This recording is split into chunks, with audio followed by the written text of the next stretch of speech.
So I'm just going to give a couple reasons why I love Sempre. I talk really fast when I get excited about something that I love. So I hope I don't confuse anybody, or I hope you guys can understand me. And yeah, I hope I don't take too long. Okay, so the first reason I love Sempre.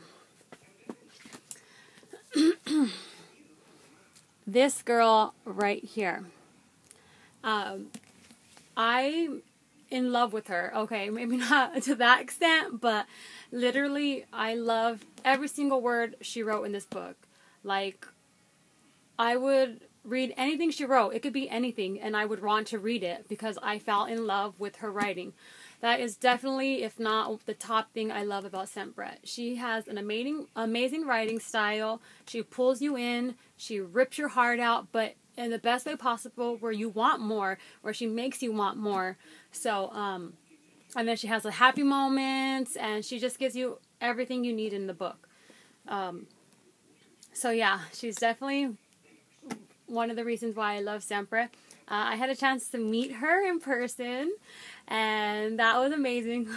I almost fainted the first time, but it was cool. It was cool. I composed myself, and I pulled it together. But that was definitely an amazing experience, and I don't think she realized how much it meant to me at the time, because she's my favorite author, and that was just an amazing experience. So yeah, I love Sempre so much that I literally bought so far and counting, I bought 5 copies. And she actually signed one for me. This one I keep in my bookcase, but I don't like to read it. I mean, I don't know if that's just me, but I don't want to mess up the book because this is when she signed. And I don't know, it's just like, I don't want to ruin it. So that was that one where it's just like untouched. Nobody touched that.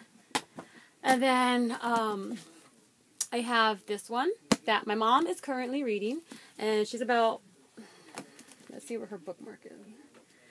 She's about halfway through, more or less, and she's scared to know what's going to happen, but I told her to just read it already because I want her to finish it so we could talk about it. More or less, that's how I am with everybody. I like to force them. I don't want to say force them. I like to encourage them, or pretty much show them the book and tell them to read it, and that they won't regret it, and that they should just read it. So I keep this one at home, so anybody who sees it at my house can borrow it, read it, love it, talk to me about it. I do have one also at work. I work at a hair salon, so we have people coming in all the time. And so I have it just right there, and if, they ask questions about it, or usually it's me the one who starts it up, because like I said, I love it. I have unlimited conversation about this book. I can literally talk about it with anybody. I'm like that dog from Up.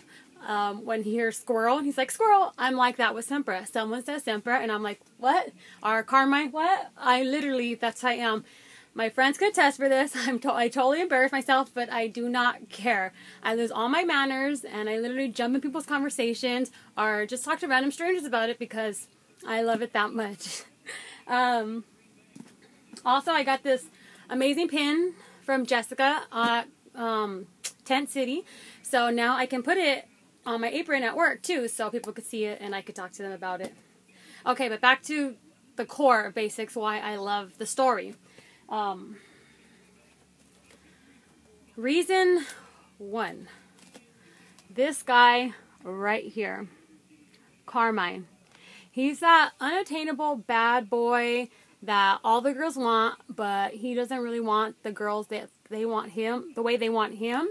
And all his cursing and drinking, and girls have a thing for bad boys. I don't know what it is, but Carmine, he is just an amazing character. And then in walks the beautiful Haven, who totally flips his life around, and he's totally not expecting it, and neither is she. Their love story kind of reminded me of Romeo and Juliet, and with the whole star-crossed lovers. People don't want them together. They shouldn't be together, but sometimes you can't fight love. It's like a thunderbolt. So one thing I love about reading books, any books, but with this one specifically, is character growth. both of these characters grow so much from the beginning to the end. Where Haven in the beginning, where she's so sheltered, and every time she flinched, I flinched. And then at the end of the book, she's just grown so much. I love that. And same thing with Carmine. He had so many issues in the beginning of the book, and not that he didn't have issues at the end, but he worked through some of them and, you know, grew up a little bit. So I just love character growth and their story together. I love them. Another reason why I love this in these books are these two right here. I don't know if you could see, but Corrado, I hope I say that right, Corrado, and Vincent. OMG. Okay, these two guys together, separately, they're both very attractive. I mean, I know it's a book, but I seriously just picture them like dangerous, but so attractive. And for girls, let's face it, we just like that. I don't know what it is, but I have a soft spot in my heart for Corrado. I just love his character. One of the best characters I've ever read about. The way it's written, his character is just, I just love it. Also, these two lovely ladies. Maura, the woman who never stopped trying, and Celia, the supportive sister, the loving wife, the awesome aunt. I just love these characters, all these characters. They all have their own different thing to bring to the book, but it all blends together. It all works well together. Also in this book I want to talk about is the issue on human trafficking. If any, didn't have a lot of knowledge on that. I mean, not really at all. And that when I first read this book, it's in the book in a way where you learn about it, but you're also intrigued with the story. So she's teaching you about human trafficking and how it exists still in today's date. And she really opened my eyes to it. And I think that's very important too, because I know that's one of the reasons she wanted to put out this book, to get that out there too. So I think as for a lot of people feel the same way about that it opened their eyes to it, and that's amazing. And I commend her on that. She's a wonderful person, and I'm saying a lot. Other small thing, I wanted to give a quote, but I literally would sit here and be quoting the whole book, so I'm just not going to do that. But and I really want to say this one, but I'll butcher it, and it's that nothing ventured, nothing gained. I don't want to say it in Italian because I will butcher it, but I love that. I love that. Also, Toblerones. I didn't even really eat Toblerones too much before this, and then when I read this book, I was like, oh, Toblerones, yes, okay, give me some. I totally got me into it. Same thing with Cherry Cokes. After the book, I always had a craving for it and always wanted it.